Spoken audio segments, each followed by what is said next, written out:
Adultery illegal है India में? Adultery was basically decriminalized by supreme court in 2019. क्यों?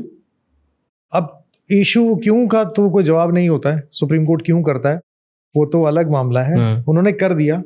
497 was डिक्रिमिनलाइज्ड कि भाई पहले था कि अडल्ट्री समझाओ. अडल्ट्री क्या होता है कि आप शादी में हो और आप अपने हस्बैंड या वाइफ की बजाय आप किसी और के साथ रिलेशनशिप में हो, तो इसमें पहले 3 साल की जेल होती है. मैरिज के बाहर अफेयर चल रहा है. मैरिज के ड्यूरिंग द मैरिज वो बाहर किसी से अफेयर चल रहा है. पहले इसमें 3 साल की सजा थी. 3 साल की सजा थी अगेंस्ट अ पर्सन जो उस लेडी के साथ मिला हुआ. तो हस्बैंड कंप्लेंट फाइल करता था तो बॉयफ्रेंड को पनिश कर सकता था, वाइफ को नहीं पनिश कर सकता था. सुप्रीम कोर्ट सेज कि दिस इज अनकॉन्स्टिट्यूशनल, आप इसको हटा देते हैं. अडल्ट्री ये तो आप किसी के साथ भी रह सकते हो, कोई दिक्कत नहीं है. That was decriminalized. अब वो इसमें जो हमारा नया कानून आया उसमें भी उसका कोई प्रोविजन नहीं रखा. तो अब वाइफ जो है she can live with a boyfriend, she can get into extra marital affairs.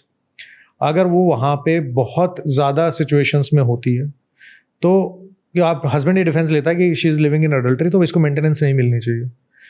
Court की ऐसी भी जजमेंट है जो कहते हैं कि 1-2 इंस्टेंसेस से अडल्ट्री नहीं होती है, मेंटेनेंस तो देनी पड़ेगी. ऐसे भी इंस्टेंसेस होते हैं कि अगर मान लीजिए आप अडल्ट्री मतलब वो है ऐसे एक्स्ट्रा मैरिटल अफेयर में, तो इट अमाउंट्स टू क्रुएलिटी, तो हस्बैंड उस ग्राउंड के ऊपर डाइवोर्स ले ले. लेकिन अगर वो डोमेस्टिक वायलेंस केस में जाती है तो वहाँ पे उसके पास वो अडल्ट्री वाला डिफेंस भी खत्म हो जाता है, क्योंकि वहाँ डोमेस्टिक वायलेंस होना ही अपने आप में इंटरिम ऑर्डर पास करने का ग्राउंड है. एंड लड़का अगर चीट करता है, लड़का अगर बाहर दूसरे रिलेशनशिप बनाता है, हाँ, तो it amounts to cruelty, it amounts to domestic violence, he will pay. Husband की औकात क्या है यार? हस्बैंड की कोई औकात नहीं है. वाइफ अगर एक्स्ट्रा मैरिटल अफेयर करती है तो हस्बैंड को कहते हैं कि डोमेस्टिक वायलेंस को तो मार गोली, दिस इज क्रुएलिटी, तू डाइवोर्स ले घर जा. अब वो डाइवोर्स केस फाइल करता है और वाइफ आती है तो पहले वो लिटिगेशन एक्सपेंसेस देता है अपनी वाइफ को कि तू केस लड़ने के लिए, मेरे से खिलाफ केस लड़ने के लिए तो कुछ पैसे रख ले, अपने लॉयर को दे दे. फिर उसके बाद वो मेंटेनेंस क्लेम करती है, फिर वो पे करेगी, करता रहेगा. This is one situation. दूसरा क्या है कि मेरे पास मैटर आया साकेत कोर्ट का. एक लड़की आगे कहती है कि मेरे 3 बच्चे हैं और मेरा हस्बैंड जो है मेंटेन नहीं कर रहा है और मुझे अब इससे मेंटेनेंस चाहिए. ठीक है जी, मेंटेनेंस फाइल करते हैं. We filed the maintenance petition. उसके बाद हस्बैंड आता है, वो कहता है कि इसमें से जिस बच्चे का मेंटेनेंस मांग रही हो बच्चा मेरा नहीं है, आप डीएनए टेस्ट करवा लो चाहे, this is not my child. मैंने उससे पूछा, मैंने कहा तू बता, ये तो लिख रहा है. कहती है ठीक कह रहा है, this child is of friend of mine, मेरा उसके साथ रिलेशन है, ये बच्चा उसका है. इशू इज हस्बैंड को पता है कि ये बच्चा उसका नहीं है, लेकिन लॉ प्रिज्यूम करके चलता है कि हस्बैंड वाइफ साथ में रहते थे तो ये बच्चा इसी का माना जाएगा.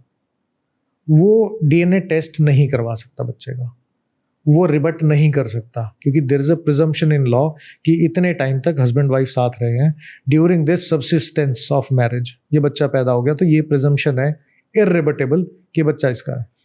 तो अगर उसको करवाना हो डीएनए टेस्ट और प्रूफ करना हो नहीं तो भी नहीं करवा सकते. तो कोर्ट में वो आप एविडेंस दे ही नहीं सकते उसका. कोर्ट ये मान के चलेगा बच्चा दे रहा है.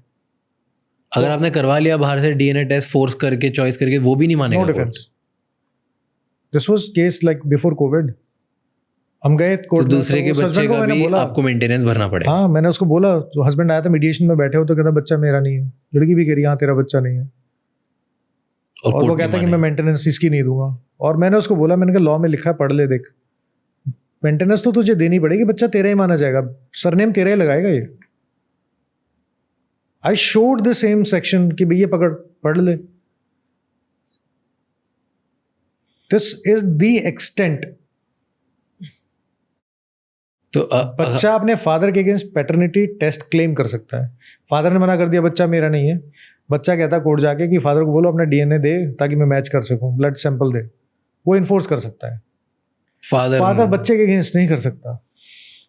तो it was the guilt conscience जो हस्बैंड को है कि यार ये वहां चलेगी लेकिन मैं थोड़ा सा विक्टिम हूं लेकिन मैं प्रूव नहीं कर पा रहा हूं. This was the problem with the wife जो उसने काम किया, लेकिन उसके बाद भी उस बच्चे की मेंटेनेंस उससे मांग रही है. थैंक यू सो मच ये क्लिप एंड तक देखने के लिए. अगर आपको और भी ऐसी क्लिप्स देखनी है तो राज शमानी क्लिप्स चैनल को सब्सक्राइब कर लीजिए.